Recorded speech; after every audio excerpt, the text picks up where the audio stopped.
takbo ng bayan. They have to answer. Ang dami-dami nilang dapat sagutin.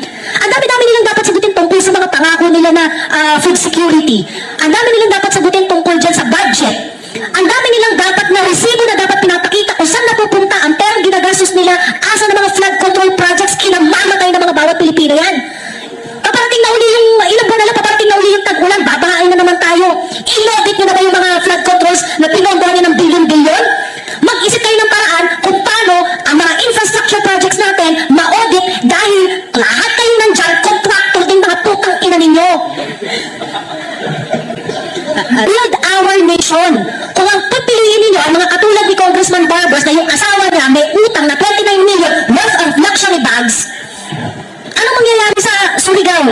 And then, I just have to react on this because Ace Barbers said several times, ganyan ba kayo pinalaki ng magulang ninyo? Mura ng mura. Well, Ace Barbers, ganito ako pinalaki ng magulang ko. Tumatayo ako sa mga abusadong kagaya mo. Ikaw, hindi mo mahal ang Surigao. Bulat na yun. Yung mga minahan dyan sa Surigao, ano na nangyari? Ang ganda-ganda ng probinsya ninyo. Yung minahan sa inyo, ano na? Ano ang nagawa? Tagal-tagal mo ng public official, anong nagawa mo para sa kapwa mo sa Ligaw-mon? I mean, these are the things that you should ask yourself. And these are the people who will not answer questions. Instead, pipitin ka, titirisin ka. Bakit? Kasi ordinaryong tao ka lang. Nakahanap ka ng katapat, Ace Barbers, kasi hindi kami papayag na ganun-ganunin lang ninyo, tapak-tapakan lang ninyo, and I think sa uri ng sa uri ng pagtrato ninyo sa mamamayan, na para bagang kayo ang amo namin. Someone has to say, let's stop this madness. Lalaban kami, and lalaban kami hanggang dulo. Kita-kita tayo sa finals.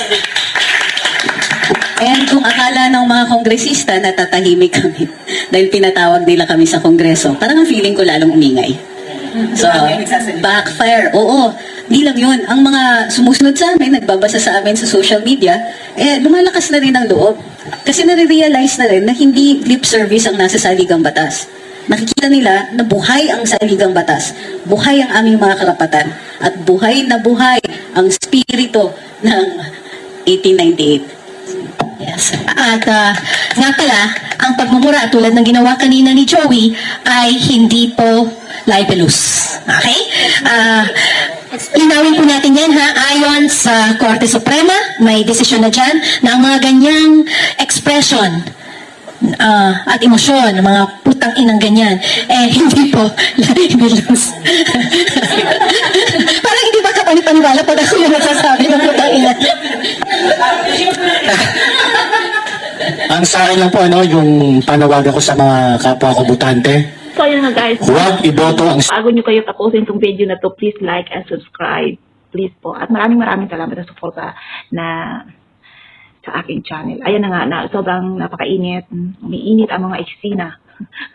Malapit na ang paghuhukom. O diba guys? So please like and subscribe.